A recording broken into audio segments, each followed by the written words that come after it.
하나, 둘, 셋. 안녕하세요. 작업치료 잡화점 민키쌤입니다. 요즘 제가 작업치료사로 뿌듯함을 느끼고 치료를 더욱 열심히 하게 되는 것 같습니다. 오늘은 제가 최근에 치료받는 분들께 보조도구인 특수 숟가락을 제공해드린 이야기와 숟가락을 비교한 영상을 보여드리고 또 이번 경험을 통해서 말하고 싶은 것을 전해드리려고 해요. 제가 하고 싶은 이야기가 너무 많았지만 영상이 길어지면 조금 지루할 수도 있으니까요. 많이 편집을 했습니다. 우선 식사 보조도구를 제공해드린 분들께서 식사를 아예 못하는 것은 아니었어요. 하지만 일반 성인용 숟가락을 사용할 때 손을 많이 떨거나 입을 많이 벌리지 못해서 음식을 많이 흘리시고 음식물이 옷에 묻는 일이 일상이었어요. 이분들이 숟가락 사용에 어려움을 느끼고 있다는 것은 숟가락을 포기하고 결국 손으로 음식을 드시려는 모습만 봐도 알 수 있었습니다. 저는 이 문제점에 대해서 알고 있었고 어떤 숟가락을 사용하면 이분들이 조금 더 편한 식사 시간이 될 수 있는지 대충은 알고 있었어요. 하지만 고작 이 별것도 아닌 특수 숟가락을 제공하는 것은요 결코 쉬운 일이 아니었습니다. 우선 저는 큰 리스크를 감수해야 하는 도박은 하고 싶지 않았어요. 만약 제가 생각하고 추천하는 숟가락을 이분들께 구매를 했는데 연습과 훈련 없이 바로 식사를 해야 하는 상황은 정말 피하고 싶었거든요. 그리고 작업치료사의 시선과 다른 직종의 분들이 보는 관점과 시선은요 정말 너무나도 달랐습니다. 직장 내에서 어떤 분이 특수 숟가락을 사용하는데 조금이라도 바뀐 게 없어 보이거나 숟가락 자체의 디자인이 일반 숟가락과는 많이 다르다 보니까 오히려 이런 것에 대해서 더 안타깝게 생각하고 불쌍하게 여겨서 저한테 이거 하면 안 되겠냐 라는 식으로 물어보곤 했습니다. 하지만 여기서 이분들께 조금 더 편한 생활을 할 수 있도록 직접적으로 도와줄 수 있는 사람은 오직 저뿐이었고 저는 주변 사람들의 눈치를 보게 돼서 시도조차 하지 않는 그런 작업치료사가 되고 싶지 않았습니다. 또 이런 보조도구는 거의 해외 배송이었어요. 그래서 그런지는 모르겠지만 정말 고가의 도구들이 많습니다. 제가 치료실에 구매하고 싶었던 식사도구 세트는 무려 60만원 이상의 고가였고 단 몇 명만을 위해서 이것을 구입하는 건 부담이 굉장히 컸습니다. 이렇게 치료를 하는 데 있어 방해 요소로 문화나 환경적 측면이 생각보다 너무 크더라고요. 결국 저는 도박을 할 수밖에 없었습니다. 치료실에서 이러한 숟가락이나 식사도구 세트가 구비되어 있어 먼저 훈련과 연습이 필요했지만 그럴 수 없는 상황이었고 바로 실전으로 돌입해서 특수 숟가락의 반응이 어떤지 관찰할 수밖에 없었습니다. 그래서 저는 제 머릿속에 있는 치료적 지식을 꺼내기 바빴고 여러 인터넷 사이트에 들어가서 제가 생각하는 것과 가장 가까운 숟가락을 고르는데 정말 머리를 쥐어짜고 한숨 쉬고 천장만 몇 번을 바라본지 모르겠습니다. 어쩌다 보니 급하게 진행되어야 했기 때문에 걱정이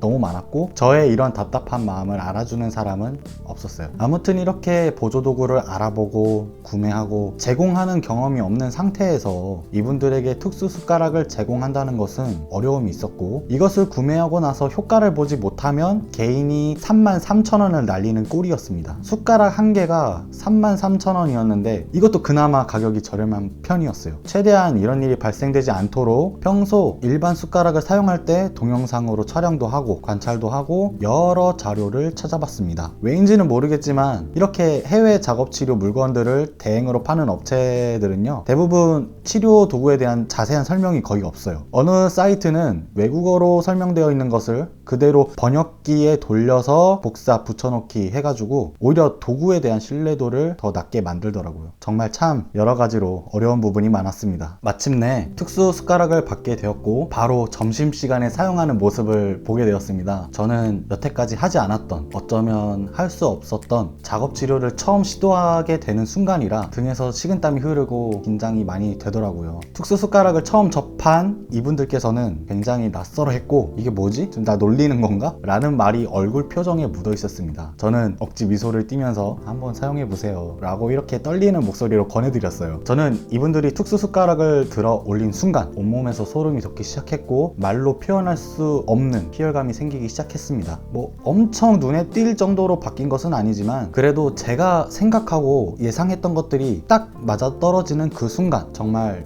여러 생각들이 들더라고요. 우선 두 분의 일반 성인용 숟가락과 보조도구 특수 숟가락을 사용하시는 모습을 영상으로 만들어 봤습니다. 쉽게 설명하기 위해서 전문 용어는 제외했고요. 만약 다른 선생님들께서 보시게 되면 제가 보지 못한 부분이나 부족한 부분은 댓글로 달아주시면 감사하겠습니다. 한번 같이 보실게요.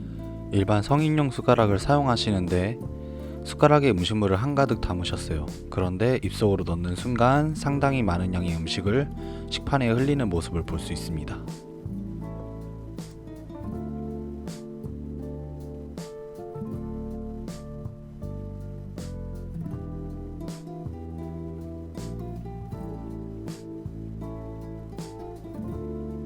자세히 보시면은 숟가락의 옆면부터 입으로 들어가고 몸통의 움직임이 일어나지가 않는 것을 볼 수 있어요. 한 번 더 보실게요. 지금도 숟가락에 음식물을 한가득 담으셨죠?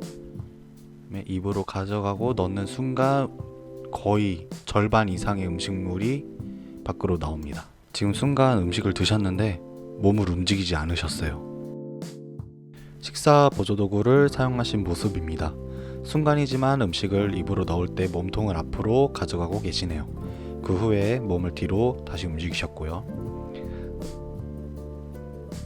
제가 제공해드린 숟가락인데 일반 성인용 숟가락보다 길이가 짧고 손잡이가 두꺼워요. 숟가락 머리가 안쪽으로 휘어진 걸 또 확인하실 수 있습니다. 숟가락에 적은 양의 음식을 담으셨고 음식을 흘리는 양이 줄어드신 것을 볼 수 있어요. 식사를 하고 나시면은 옷이 항상 더러웠었는데 지금은 물티슈로 조금만 닦아내면 안 갈아입으셔도 될 정도입니다. 이번에는 다른 분이신데요. 일반 숟가락을 사용할 때와 제가 제공해드린 무거운 숟가락을 사용할 때 손의 떨림만 집중적으로 비교해서 보시면 될 것 같아요.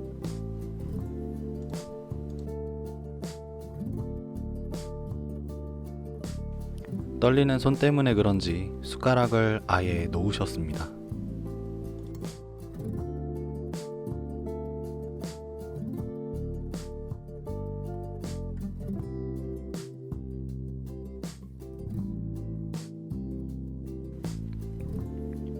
영상에서는 볼 수 없지만 숟가락을 입으로 가져가는 게 아니라 고개를 앞으로 쭉 빼서 입을 숟가락으로 가져가는 모습도 있습니다.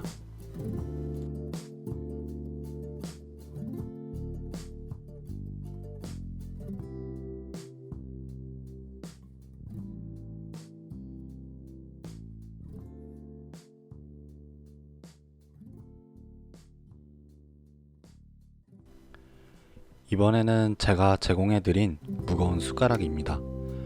원래 밥을 국에 말아 드시는 걸 좋아하시는데 이 영상을 보자마자 뭔가 안정감이 드는 것 같지 않으세요?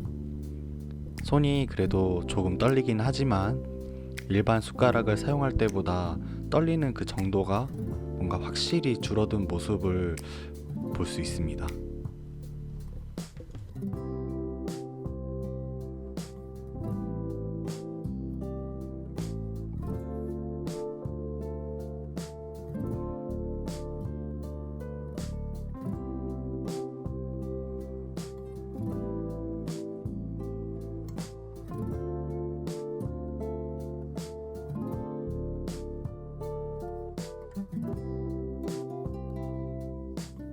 고작 숟가락을 바꿔드렸는데 이렇게 반응이 나올 줄은 상상도 못했어요.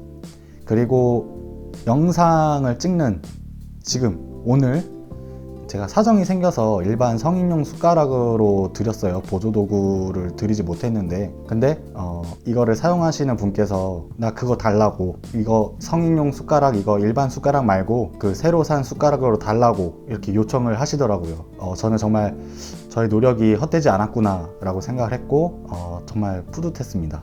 제가 이 영상을 통해서 뭐 이게 작업치료다, 뭐 작업치료는 이렇게 해야 한다, 우리가 지금 하고 있는 게 정말 작업치료인가 라고 이렇게 말씀을 드리고 싶은 게 아니에요. 그냥 제가 정말 말씀드리고 싶은 거는 그냥 단지 작업치료사니까 작업치료사만이 할 수 있는 일을 했다는 것이 너무나 자랑스러웠고 정말 너무 뿌듯했어요. 어느 누가 식사하는 것을 보고 관찰하고 문제점을 파악해서 이런 보조도구를 제공할 수 있겠습니까? 제가 작업치료사였기 때문에 가능했던 일이었어요. 이번 일을 통해서 제가 생각했던 것은 이 모든 세상도 아니고 한 나라, 한 국가인 우리 대한민국만 해도 작업치료를 필요로 하는 분들이 굉장히 많다는 것입니다. 하지만 정작 우리는 이들을 위해 많은 손을 뻗지 못하는 것이 사실이고요. 치매센터를 예로 들어볼게요. 치매센터를 비난하거나 그런 것은 아닙니다. 저도 예전에 지원한 적도 있었고 일해보고 싶었던 곳 중에 하나였어요. 떨어졌지만요. 분명 노인 인구가 증가함에 따라 필요한 것이라고 생각됩니다.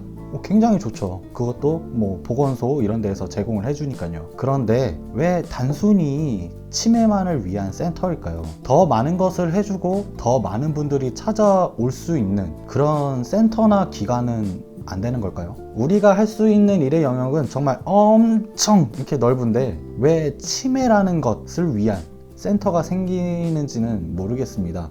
저의 단순한 욕심인가요? 물론 치매센터가 생긴 것만으로도 감사한 일이긴 하지만 치매센터가 아니라 작업치료센터를 만들면 치매 사업도 할 수 있고 다른 사업들 이렇게 여러 가지 많이 할 수 있는데 괜히 저는 뭔가 아쉽더라고요. 왜 우리 세상은 고개만 들면 상가 간판에는 요양병원, 요양원 투성일까요? 혹시 너무 포화 상태는 아닌가요? 물론 이러한 병원들이 있기 때문에 좋은 점도 많이 있지만 많은 사람들이 저희에게 손을 내미고 있는데 단지 우리나라 사람들이 겪고 있는 질병 중 가장 높은 비율을 차지하는 것들로 이익을 얻기 위해서 생긴 병원이나 기관들 때문에 저희가 학교에서 배웠던 것과는 매우 다르게 우물안 개구리의 신세로 살아가고 있는 것은 아닐까요? 우리나라에는 한두 가지 질병만을 다루는 센터가 아닌 더 많은 분들이 찾아오고 찾아가는 센터나 기관이 필요하다고 생각합니다. 지금 변화가 아예 없는 것은 아니지만요. 해외에 비해서는 아직 턱없이 부족하고 변화의 속도 또한 매우 느리다고 저는 그렇게 느끼고 있어요. 우리는 그 안에서 할 수 있는 일은 정말 무한하고 우리 작업치료사들만이 할 수 있는 것들을 통해서 장애로 어려움을 겪으시는 분들의 삶을 바꿔줄 수 있습니다. 그렇기 때문에 저는 더 다양하고 더 많은 직장이 필요하다고 생각을 하고 있어요. 이번 기회를 통해서 또 그렇게 생각을 했고요. 어쩌면 제가 이렇게 얘기하는 건 가족 오락관에서 볼 수 있었던 고요 속의 외침일 수도 있습니다. 그래도 외쳐보겠습니다. 그래야 후배 작업치료사 분들께 얼굴이라도 들 수 있으니까요. 그리고 우리도 더 노력해서 작업치료사만이 할 수 있는 일들을 만들고 개발하고 발전해 나가야 할 것입니다. 저도 더 열심히 공부하고 발전하는 그런 치료사가 되도록 열심히 노력하겠습니다. 말이 길었네요. 시청해주셔서 감사합니다.